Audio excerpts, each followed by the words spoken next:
Hello? Hello?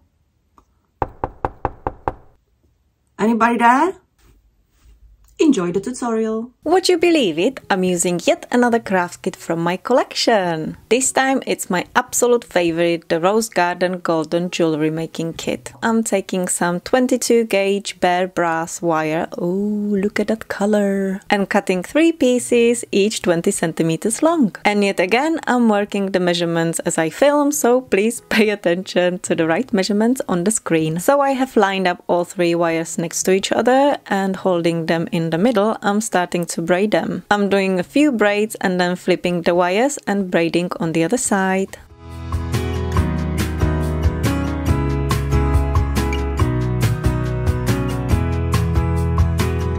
Next, and you should probably do this first, I'm taking a piece of wire, wrapping it around the mandrel to achieve a perfect fit for my finger. I'm adding the crystal to see how it's gonna fit and then cutting the excess off. And what a silly idea to cut it when it's still on my finger. To be honest, I'm doing it just by eye, not very precisely, but it worked out at the end. So I'm now straightening the wire to see how long the braid should be, and it's perfect, 5 centimeters exactly. The next step is to wrap the braided wires around the mandrel or something of that sort and add the crystal. And let me tell you, this next step is a bit fiddly, but it looks worse than it actually is. Since my wires are way too long, it looks crazy, but it's really not that bad. So take your crystal and feed this wire through one of the holes.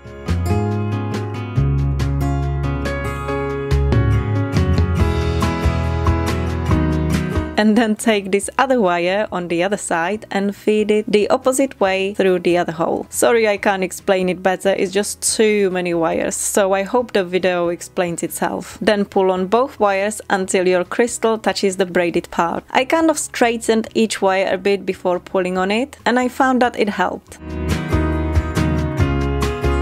Then I held the crystal firmly in place as close to the braided ends as possible and twisted these 2 wires together.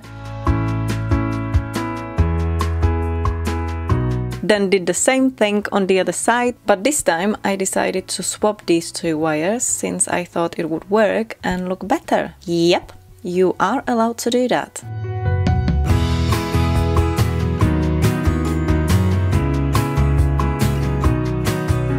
And then I cut the wire and I wrapped it around this wire here. And again, I'm gonna let the video explain itself.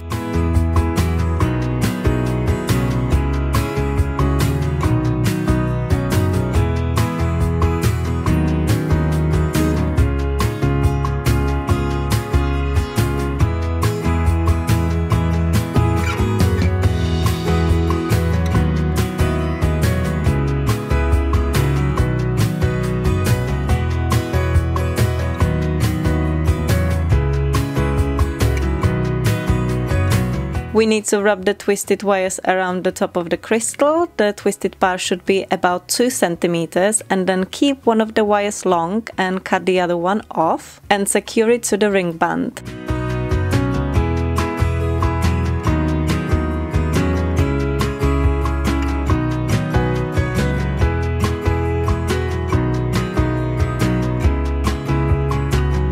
By the way, this ring ended up being size O, which is US 7.5, but I then made another one where I left the braided part 5 centimeters again, and it ended up being size K, which is US 5.5. So I guess it depends on how much space is left between the crystal and the braided wires. Sometimes the wires need a little readjusting. It might be a bit of a trial and error, if you like.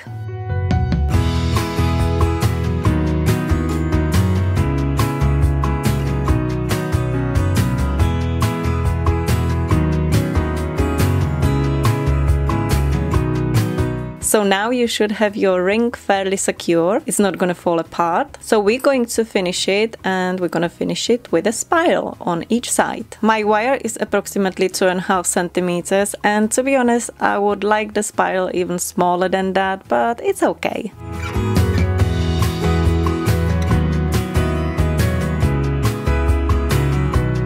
Next, I'm reshaping the ring on my mandrel. Then I'm going in with my round nose pliers and adjusting the braid, and you know, you could also use a toothpick for that.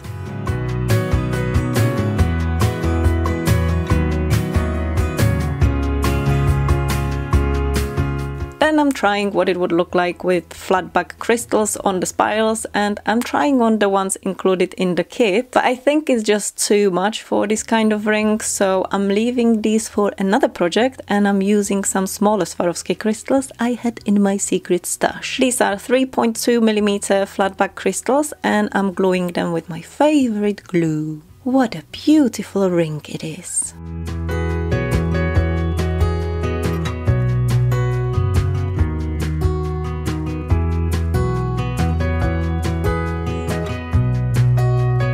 And this is another one I made just to show you some variations of this design. For this one I used 3 approximately 15cm wires of 20 gauge silver plated copper wire and did everything pretty much identically to the first one, and then left the twisted part being almost 1.5 centimeters. And then the rest was made into a spiral and little decorative loop.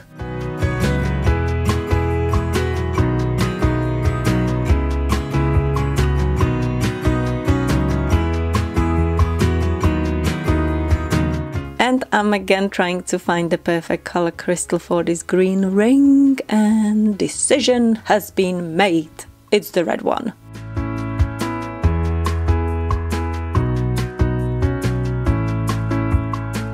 And this last one was the very first ring I made in this sort of design.